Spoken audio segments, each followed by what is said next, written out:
Este capítulo 6 de Hechos es breve, pero además lo vamos a hacer en dos partes, porque creo que son dos circunstancias bien diferentes y para no alargar demasiado ni mezclar dos asuntos relativamente diferentes, vamos a hacer hoy la primera parte, que son 7 versículos, y los vamos a leer pues directamente de nuestras Biblias. Libro de los Hechos, capítulo 6, versículo 1. En aquellos días, como creciera el número de los discípulos, hubo murmuración de los griegos contra los hebreos de que las viudas de aquellos eran desatendidas en la distribución diaria.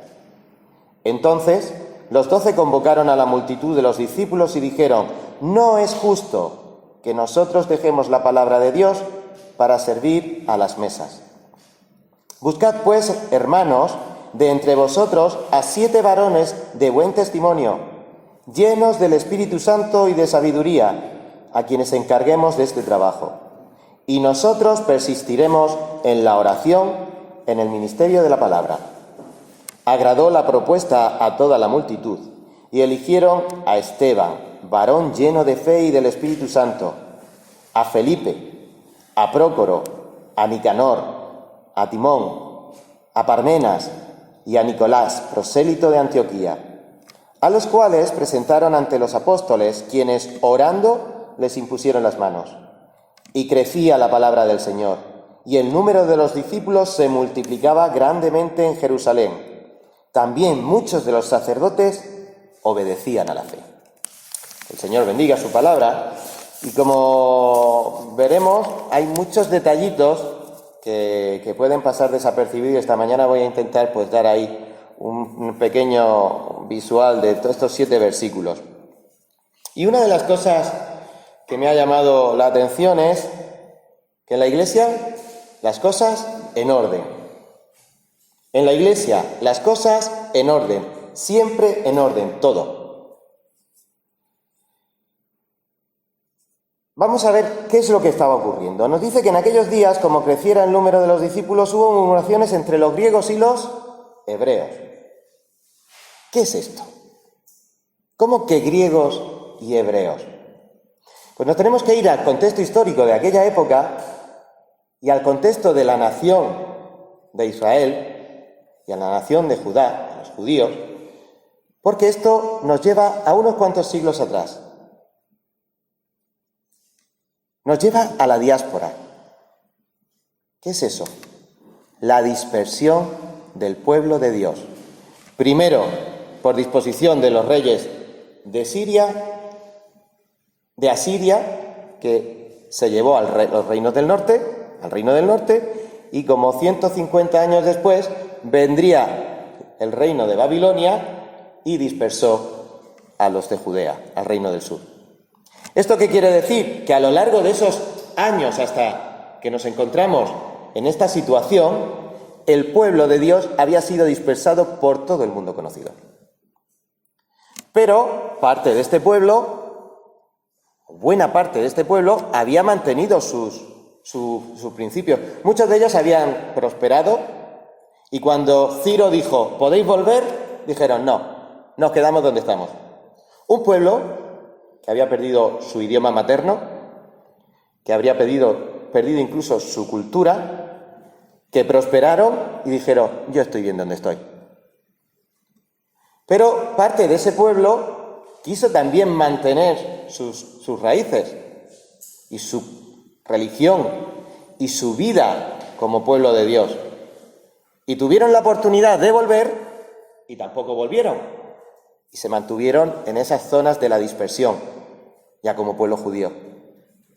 Y parte de ese pueblo, como veremos en el próximo estudio, sí vuelve a Palestina y se establece junto con los que habían quedado en la nación. ¿Qué ocurre con todo esto? Pues lo mismo que nos pasa a nosotros. Hay pueblo de Dios por todo el mundo, pero no todos tienen ni la misma cultura ni el mismo idioma. Tenemos la misma fe. Pero ¿qué pasa cuando hay iglesias de diferente cultura? Ya han nombrado a los hermanos de la etnia gitana. ¿O qué pasa cuando hay países, por ejemplo, cuando íbamos a Israel, la iglesia de Beerseba del hermano Eduardo, pues era una iglesia con pinganillos y traducción simultánea. ¿Por qué? Porque lo había de habla rusa, de habla hebrea, de habla inglesa, de habla española. Eso era una pequeña Babel. Y si no había quien fuera traduciendo, pues tú ibas a la reunión y no conocemos las iglesias de los hermanos africanos, que a lo mejor se reúnen en un local y luego por la tarde se reúne, o por Torrevieja o por la zona esta de Alicante, hermanos de habla inglesa, hermanos de habla alemana, en diferentes cultos, y luego los de habla española. Pues esto que estamos viendo aquí es lo que se estaba produciendo en aquel pueblo en Jerusalén, en el pueblo cristiano de Jerusalén. Había diferentes procedencias, diferentes culturas, una misma fe, pero al final, ¿qué pasa? Vienen los choques. ¿Nos suena? ¿Nos suena que lo que ocurría en aquella época pueda seguir ocurriendo en nuestro entorno? ¿Cómo lo solucionaron allí? Para que nosotros podamos resolver los problemas que surjan y podamos tener las cosas de la Iglesia en orden. ¿Cómo se hace? Pues yendo a la palabra. Por eso nos quedamos con estos 7 versículos, vemos cuál es el problema, cómo se solucionó, y cuando nos vengan a nosotros los problemas, pues intentamos hacerlo de la misma manera. Es como Dios quiere que lo hagamos, por otro lado, ¿eh? No es que aquí esté yo dando la resolución de cualquier cosa que venga, no, es hacer como Dios nos enseña en su palabra. Así que podemos ver una cosa muy interesante, y lo veremos Dios mediante a lo largo del libro de los Hechos, es que si Pablo iba a alguna iglesia, a algún lugar, a alguna ciudad del mundo conocido, siempre encontraba ¿qué? Una sinagoga. ¿Por esto? Porque los judíos estaban por todo el mundo, fieles a su cultura, pero unos hablaban griego y no hablaban hebreo. Y los de Palestina, que hablaban arameo y también el hebreo. Entonces, la manera de organizarse, ¿cómo fue? Como veremos la semana que viene, en el próximo estudio, ¿cómo se organizan? Pues muchas veces por cultura y idioma. Igual que nosotros. No ha cambiado tanto la Biblia, ¿verdad? O los seres humanos, que nos podemos ver reflejados en la Biblia, ¿verdad? Y esto fue lo que ocurrió, que allá donde había un grupo de 10 varones, ya podían conformar una sinagoga, que en griego quiere decir reunión. Así que había una sinagoga donde había 10 hombres. Y ahí ya pues podíamos ver, si nos metiéramos un poquito más, no quiero entrar en esto, es que incluso había iglesias en Jerusalén de diferente nombre. Vamos a leer solamente el versículo 9 para dejar preparado para el próximo estudio. Entonces se levantaron unos de la sinagoga que se llamaba de los libertos. Ya veremos qué es esto.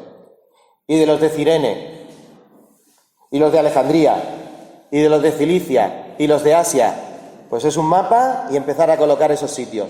Eran judíos que se habían venido otra vez a la tierra prometida, pero cada uno ya se reunía según su cultura, según su idioma. Y cuando estos judíos se convertían al cristianismo, pues resulta que unos hablaban griego y otros arameo. Y esta iglesia, hemos visto ya en estos resúmenes de las semanas pasadas, cómo cada vez es y más gente, y más gente, y más gente, y más gente, y más gente. Bueno, pues cuanta más gente seamos, ¿nos gustaría tener este local lleno? ¿Os digo un secreto? Cuanta más gente seamos, prepárate que más líos vas a tener. Si tenemos poco, siendo poco, imagínate, prepárate cómo sería preparar unos baños donde aquí puede haber un delincuente. Imagínate que tuviéramos la iglesia en proporción varias decenas de delincuentes. Madre mía la que tendríamos preparada, ¿verdad? Pues así son las cosas. Es el riesgo del éxito. El éxito, incluso en el Evangelio, mis queridos hermanos, encierra peligros. Peligro de la convivencia. Así que, llegados a este punto, pues nos encontramos con que hay un cambio en la vida de la Iglesia. Nos menciona una cosa que son estos detalles que tiene la palabra que dice, aquí parece que hay un cambio. El cambio es que la murmuración de los griegos contra los hebreos, de que las viudas de los griegos eran desatendidas en la distribución diaria. ¿Qué pasaba con las viudas? Pues mirad, si hay viudas y hay distribución diaria, en aquel momento es que no había seguridad social. Si había viudas que necesitaban ir y de la iglesia tener comida, es que había otras viudas que no iban. ¿Por qué? Porque se estaba volviendo a esas familias a ocupar de sus viudas, a ocupar de sus, en general vamos a hablar de sus seres que pudieran estar en dificultad. Ese punto que vimos en semanas pasadas donde todo lo tenían en común, sí que lo tenían en común, pero ahora ya se nota cómo hay ya viudas que van a la iglesia a recibir ese sustento y hay otras que probablemente ya no irían. ¿Por qué? Porque tenían a sus familias. Así que ahí ya empieza a haber un cambio en el funcionamiento de la iglesia, donde las cosas ya empiezan a ir tomando ya un pozo de estabilidad y resulta que ya no hay tantas cosas en común. Se siguen teniendo, y ahora veremos que tendría que ser una cantidad enorme de dinero, pero al mismo tiempo ya vemos que... ¿Esto por qué lo digo? ¿Me lo estoy sacando de la chistera? No, vamos a la palabra de Dios. Se está volviendo el regreso a la vida familiar, porque si nos vamos al 4.32, a Hechos 4.32, vemos que y la multitud de los que habían creído eran de un corazón y de un alma, y ninguno decía tener suyo propio nada de lo que se poseía, sino que tenían todas las cosas en común. Y dice el 34, así que no había entre ellos ningún necesitado, porque todos los que poseían heredades o casas las vendían y traían el precio a los pies de lo vendido y lo ponían a los pies de los apóstoles, y se repartía cada uno según su necesidad. Ahí estamos en un momento de la iglesia y aquí ya vemos que en ese momento de la iglesia está administrando esas cosas para los que tienen necesidad, en este caso las viudas. Años más tarde el apóstol Pablo extendería cómo se tiene que cuidar de las personas de tu familia que están en necesidad, y para eso nos vamos a vamos a ver si, perdonad, Primera de Timoteo, no, me parece que al final no lo he tomado. ¿Os recordáis cuando se dice que se tenga cuidado de las viudas que en verdad son viudas? ¿Por qué? Porque había viudas que tenían hijos. Y el sustento, en aquella época y todavía en los países orientales, es que el sustento de los mayores cuando ya no se pueden mantener son los hijos. Pues esto es lo que en esta situación se estaba dando. Pero claro, uno de los problemas que tenemos en la iglesia es que hay que administrar mucho. No es un problema, es algo que pasa también en nuestras familias. Pues este regreso a la vida familiar obligó a administrar los recursos de la iglesia. Primera de Timoteo 5. Estos son los versos que sí tenía apuntados. Primera de Timoteo, versículo 5. Primera de Timoteo, versículo 5. Capítulo 5, versículo 3. Honra a las viudas que en verdad lo son. Hombre, si has perdido a tu marido, eres viuda. Pero aquí, ¿dónde está el sentido? Pues leemos el resto del pasaje, algunos versículos, no todos. Versículo 4. Pero si alguna viuda tiene hijos o nietos, aprendan estos primero a ser piadosos para con su propia familia y a recompensar a sus padres, porque esto es lo bueno y lo agradable delante de Dios. Aquí es la diferencia entre las viudas que lo son y las que no lo son. Las que lo son las que no tienen a nadie. Las que no lo son es porque, bueno, han perdido a su marido, su sustento, pero tienen el sustento de sus hijos y de sus nietos. Así que nos vamos al final, al versículo 8, y nos dice, porque si alguno no provee para los suyos, y mayormente para los de su casa, ha negado la fe y es peor que un incrédulo. Y versículo 16, si algún creyente o alguna creyente tiene viudas, que las mantenga y no sea agravada la iglesia, a fin de que haya lo suficiente para que las que en verdad son viudas. Tenemos esto claro, es algo de razonable completamente, pues esto es lo que ocurrió. Pero, ¿qué ocurre en esta iglesia tan poderosa que diría? Yo quería estar en la iglesia de Jerusalén, ahí con ese fuego del Espíritu moviéndose por todo sitio y convirtiéndose todo el mundo. Pues, ¿qué ocurre? Pues que comenzó la murmuración. No se sabe si sería verdad o se le antojaría a los griegos que había ese tipo de favoritismo hacia las hermanas de habla aramea, de trasfondo original de allí de Palestina, pero el caso es que hubo murmuración. ¿Por qué? Porque decían que había favoritismo. La parcialidad que encontramos en Santiago, capítulo 2, versículos 1 al 4. Si en este momento se les antojaba solo a los griegos, no lo termina de ver el texto.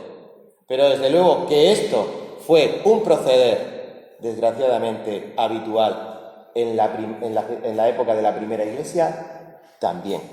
Porque Santiago, en su epístola, tuvo que decir, cuidado, cuando entre un pobre y entre un rico, y resulta que os vais al rico y al pobre los sentáis a vuestros pies. ¿Por qué?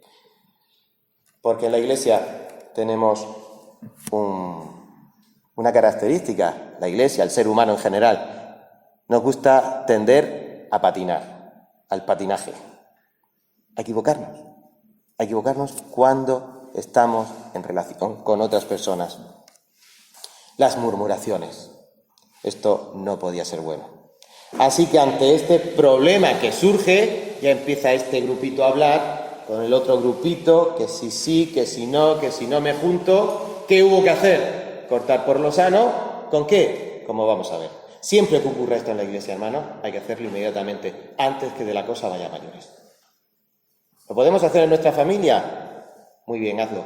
¿Lo tenemos que hacer en nuestro trabajo? No falte tiempo para hacerlo, pero sobre todo en la iglesia. ¿Y qué se hizo? Dar la solución. Capítulo 6, versículo 2. Entonces los 12 convocaron a la multitud de los discípulos y dijeron, pero es que nos vamos al versículo 4, exactamente, y dijeron, no es justo que nosotros dejemos la palabra de Dios para servir a las mesas. Buscad pues, hermanos, de entre nosotros a 7 varones de buen testimonio, llenos del Espíritu Santo y de sabiduría, a quienes encarguemos este trabajo. Y nosotros persistiremos en la oración y en el ministerio de la palabra. La resolución. Y antes de abordar la resolución, en estos versículos nos puede surgir una duda. De hecho, en estos versículos es donde algunas iglesias apoyan que las resoluciones de la iglesia son elecciones libres y democráticas. Un creyente, un voto. Hay iglesias, con todo el cariño, con todo el respeto, funcionan así. Pero ahora vamos a ver qué problemas puede surgir esto y sobre todo que aquí no es lo que se está diciendo. ¿Es posible que un creyente un voto? Versículo 2, la primera parte. Entonces los 12 convocaron a la multitud de los discípulos. Versículo 5, la primera parte. Agradó la propuesta a toda la multitud y eligieron a Esteban. Cuando nos metamos en este tipo de cositas, sobre todo cuando vemos que hay iglesias que lo tienen muy claro, tenemos que tener cuidadito de lo que estamos leyendo y del momento histórico en el que estamos leyendo y en las circunstancias en las que estamos leyendo. ¿Mi iglesia es esta iglesia de Jerusalén? No. La iglesia de Jerusalén es tan sumamente particular en la historia de la iglesia que probablemente haya habido muy pocos momentos en la historia de la iglesia en los que el Espíritu Santo se haya movido con tal poder. Entonces, aquí lo que estamos encontrando es que ese Espíritu Santo se movía con tanto poder, como vamos a ver ahora, en medio de los hermanos, que probablemente los responsables de esa iglesia propusieron a estas 7 personas y los demás no tuvieron más remedio que decir amén.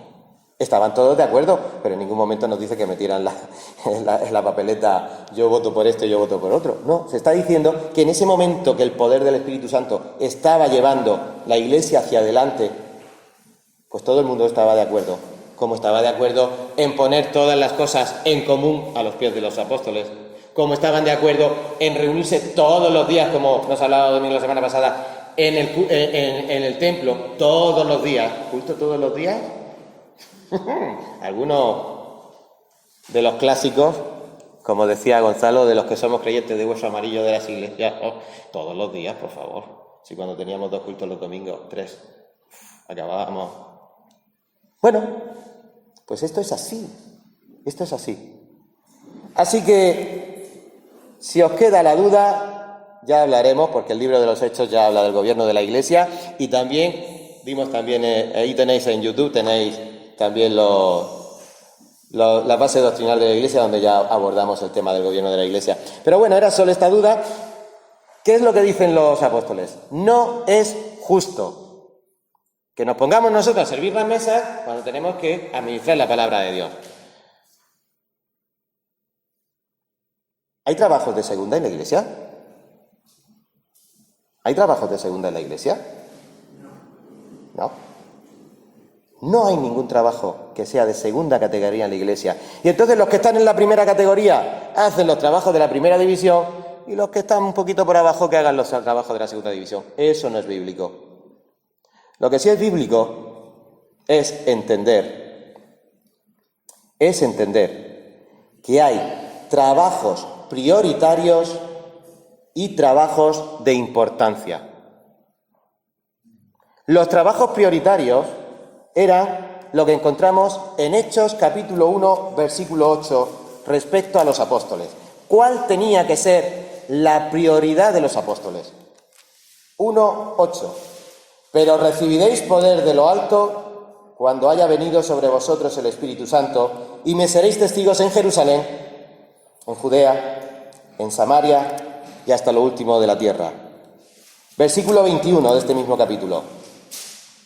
Es necesario, pues, que de estos hombres que han estado junto con nosotros todo el tiempo que el Señor Jesús entraba y salía entre nosotros, comenzando desde el bautismo de Juan hasta el día que de entre nosotros fue recibido arriba, uno se ha hecho testigo con nosotros de su resurrección. Por tanto, este es el contexto del trabajo al que han sido llamados los apóstoles. Así que cuando vamos a Hechos 6 y nos vamos al versículo 3, pues claro, la prioridad de ellos era la que era: predicar la palabra de Dios que habían recibido directamente del mismísimo Señor Jesucristo. ¿Y qué era lo importante?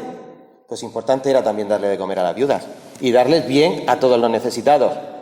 Pero claro, ellos no fueron llamados a eso. Y como hemos leído, el pueblo iba y dejaba a los pies de los apóstoles. En un principio, pues evidentemente, ¿quién serían los más capacitados para empezar a administrar esas sumas de dinero? Hoy día a lo mejor esto es una prioridad, sin querer censurar a nadie, administrar bien el dinero, que de ahí sale mi sueldo. No. La prioridad era una cosa y la importancia la otra. Y llegó un momento en el que, ¿os imagináis esas miles y miles de personas llevando sus ofrendas a los apóstoles? Pues se juntarían con unos tacos de dinero que eso al final dice, que estamos perdiendo nuestro tiempo en lo importante cuando lo nuestro es lo prioritario. ¿Cuál es la solución? Pues la que le dio el suegro a Moisés. Nené, llama a gente, a esos 70 varones, que te echen una mano. Tú harás lo imprioritario, y las cosas importantes que pueda administrar otro, delega, nene, delega. Y Moisés delegó. Así que esto es una de las cosas que tenemos que aprender en la Iglesia. Hay cosas prioritarias para cualquiera de nosotros e importantes, pues que nunca lo importante nos quite de hacer lo prioritario. Así que, ¿qué solución era? Buscar a estos 7 hombres.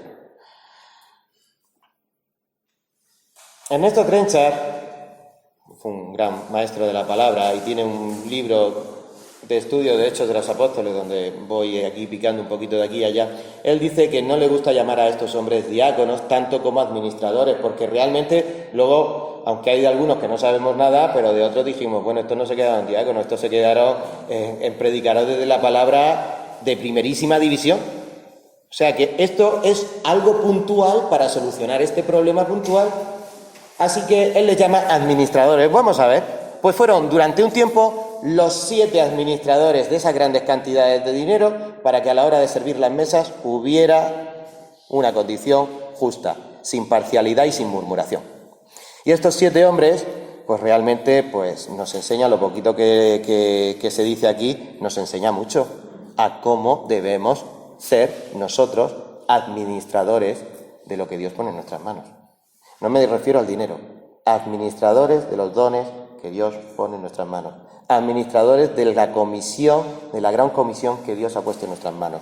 Así que nos vamos ahí y dice, no es justo, pero ¿qué era lo importante?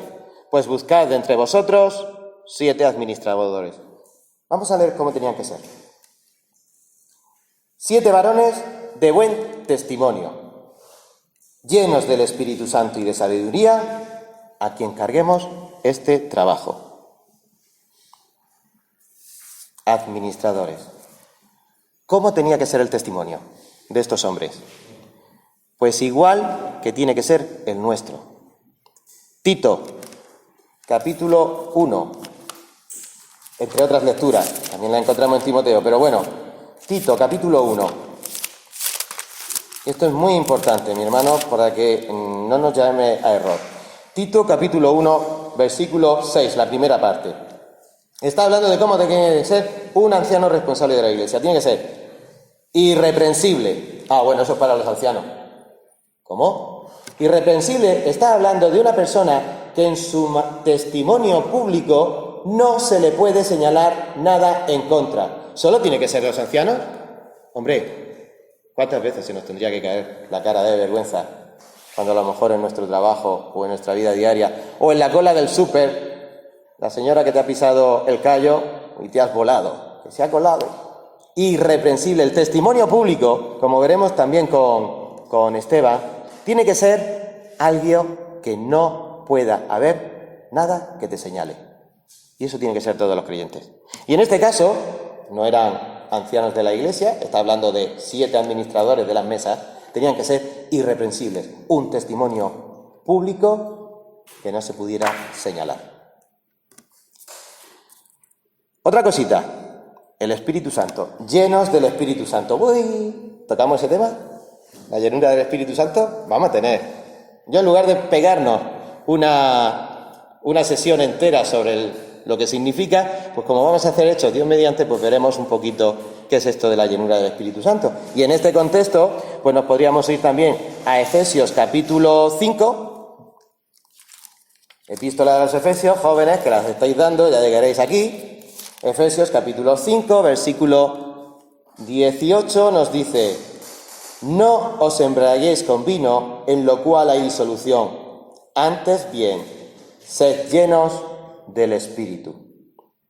Este es un buen pasaje para intentar comprender lo que quiere ser lleno del Espíritu, porque está en el mismo versículo, nos está contraponiendo 2 ideas: el ser borracho o lleno de alcohol, que te hace perder el control, o ser lleno del Espíritu Santo, que te hace tener control. ¿Pero por qué pierdes el control o por qué tienes control?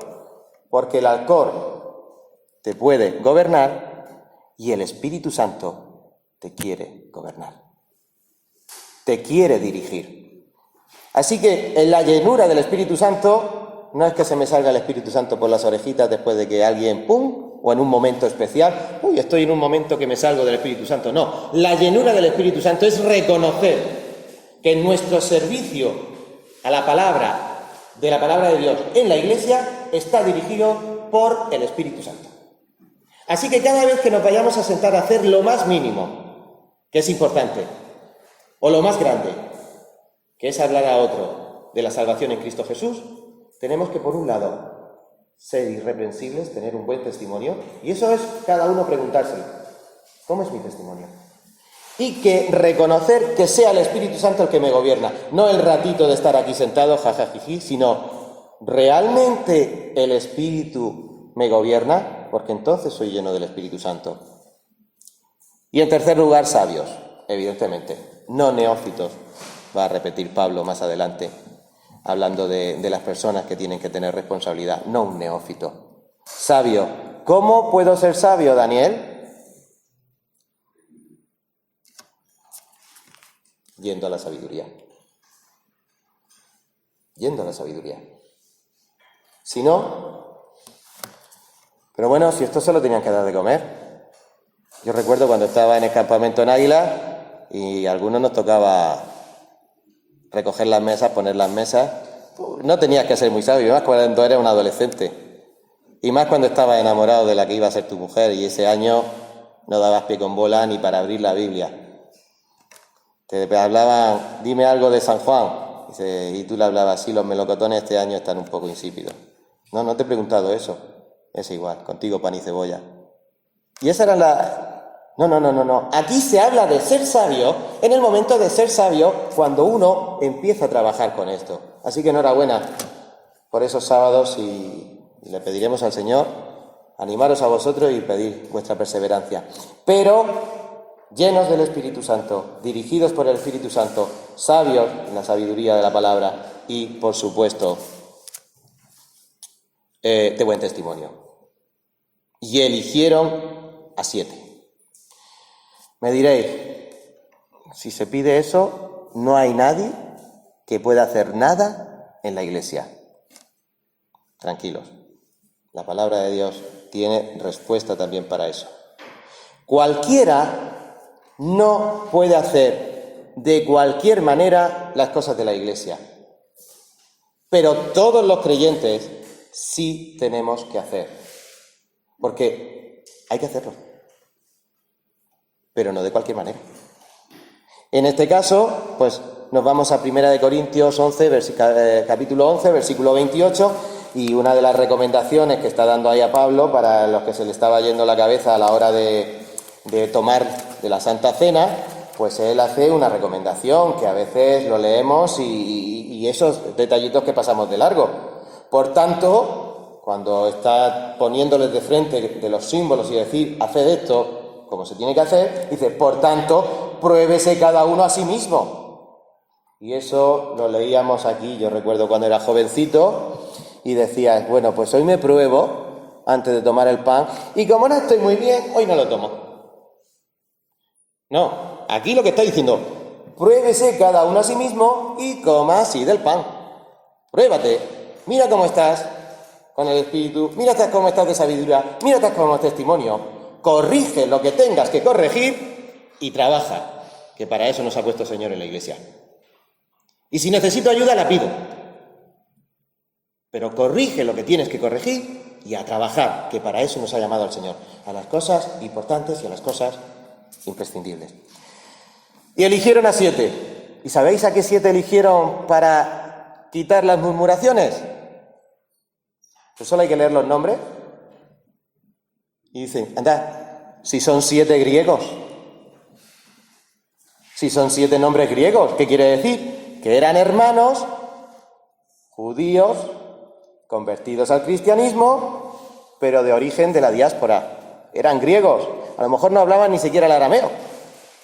¿Y cómo vas a hablar a la viudita que, pues ya aprenderás arameo si estás conviviendo con ella? Y en cualquier caso, casi todas hablaban griego y el tema de la murmuración se quitó. ¿Que murmuráis porque los griegos, las mujeres griegas están recibiendo menos? Pues tomad, a partir de ahora, quien va a dar de comer son 7 griegos. Qué magnífico es el Señor, qué inteligente, qué sabio. Cuando pone la solución adecuada al problema adecuado.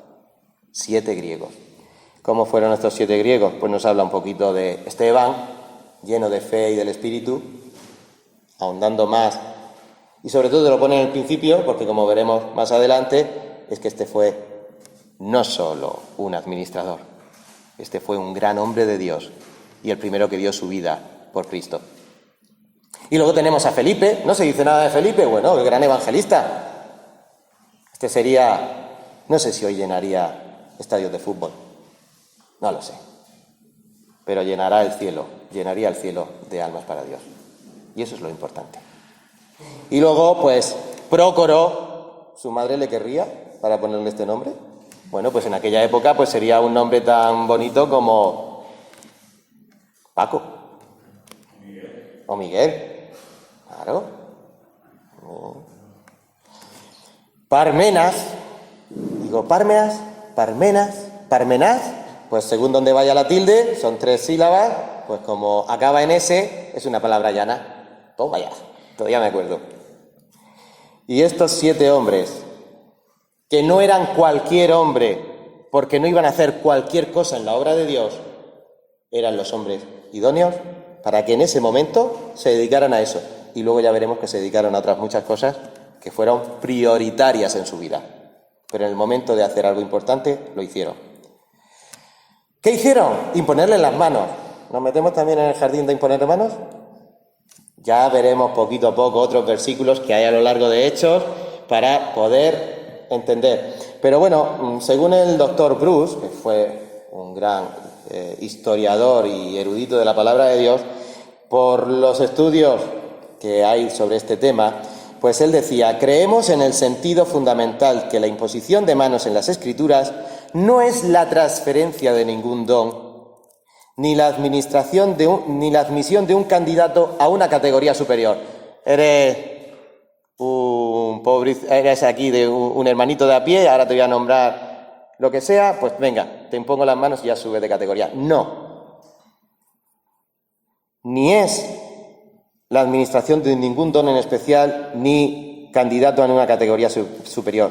Sencillamente es una señal de identificación y comunión. El bautismo es un símbolo. Estoy diciéndole a mis hermanos que muero y resucito. Y ese simbolismo hay que hacerlo. Nosotros necesitamos ver cosas. Y el Señor y las culturas pues nos permiten el poder verlo. Así que nos podemos ir a Gálatas 2:9. Ya, esto para terminar, solo un poquito de culturilla, que sabéis que de vez en cuando es interesante irnos a Gálatas 2:9.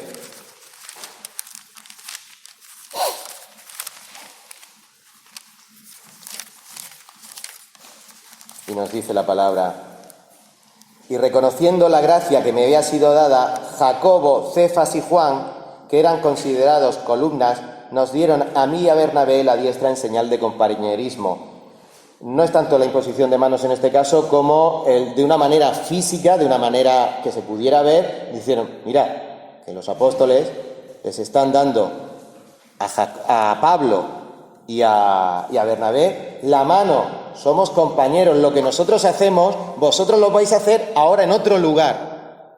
Pero ahondando un poco más al tema, nos vamos a Primera de Timoteo, otra vez, capítulo 5, Primera de Timoteo, capítulo 5, versículo 22, y hay una recomendación que el apóstol Pablo hace a su queridísimo hijo espiritual, Timoteo, y dice: no impongas con ligereza las manos a ninguno, ni participes en pecados ajenos. Consérvate puro. Cuidado, porque hay veces que reconocemos.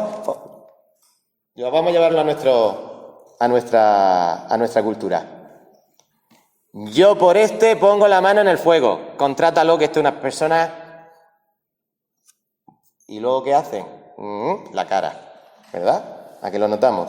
Esto es lo que quiere decir esa imposición de manos de hombres de Dios a otros hombres de Dios, o en general a ese pueblo. Dice: yo me identifico con pero ten cuidado, no te vayas a identificar con uno que luego te haga feo. ¿Me entendéis? Eso es así de sencillo. Y estos hombres, apóstoles de Dios, impusieron sus manos sobre estos 7 hombres y dijeron: esto es divino. Estos hombres, si un apóstol se identifica con este hombre, no hay más que hablar. Con la precaución, de cuidado viene 2 días, ¡rum! No. Vamos a hacer una cuarentena, vamos a conocer a la persona, vamos a ver quién es, vamos a ver su testimonio, vamos a ver su control del Espíritu Santo, vamos a ver su sabiduría, vamos a ver que esta persona es digna de hacer lo importante que son las cosas de la Iglesia. Y después imponemos todas las manos que hagan falta. Así que en este contexto, pues hemos visto que la Iglesia se enfrentaba a problemas Y con la palabra de Dios tenemos la resolución de problemas. Hay que hacerlo rápido, antes de que la cosa vaya a mayores. ¿Y qué ocurrió? Pues lo maravilloso de este libro de Hechos, que siempre hay un puntito y final donde nos dice: y crecía la palabra del Señor, y el número de los discípulos se multiplicaba grandemente en Jerusalén. ¿Por qué? Porque crecía la palabra del Señor. ¿Por qué? Porque los apóstoles volvieron o continuaron en lo que era imprescindible, en predicar la palabra del Señor. ¿Queremos llenar la iglesia? Palabra del Señor. ¿Queremos ser buenos hijos de Dios, que crezcamos en la fe y en la santidad? Palabra del Señor. Y crecía la palabra del Señor, y el número de los discípulos se multiplicaba grandemente en Jerusalén. Y ya aquí fue la repanocha, que dará la introducción al siguiente punto. Y muchos de los sacerdotes obedecían a la fe. Madre mía, hasta los sacerdotes, que podía ser ese núcleo duro que diría: no, es que un sacerdote, si se convertía al cristianismo, perdía todos sus privilegios. ¿Qué tendría el cristianismo? ¿Qué tendría esa predicación de la palabra que ellos conocían para que los mismos sacerdotes se fueran con los discípulos y fueran discípulos? Mis hermanos, es la palabra de Dios. Así que en estas circunstancias, incluso los más duros se convierten. Oremos por aquellas personas que conocemos, que están muy cerquita de nosotros y que son muy duros y llevan años endurecidos. El Señor, con su palabra, puede tocarlos. El Espíritu Santo puede salvarlos. Es una decisión que, en este caso, no es nuestra. Nuestra decisión tiene que ser sabios, llenos del Espíritu, de buen testimonio, para que cuando tengamos que trabajar para el Señor, lo hagamos en santidad y seamos santos como Él es santo. Pues que el Señor os bendiga, que tengáis una semana extraordinaria y a trabajar en lo que el Señor nos ponga. Que el Señor os bendiga y continuaremos con este tema. Amén.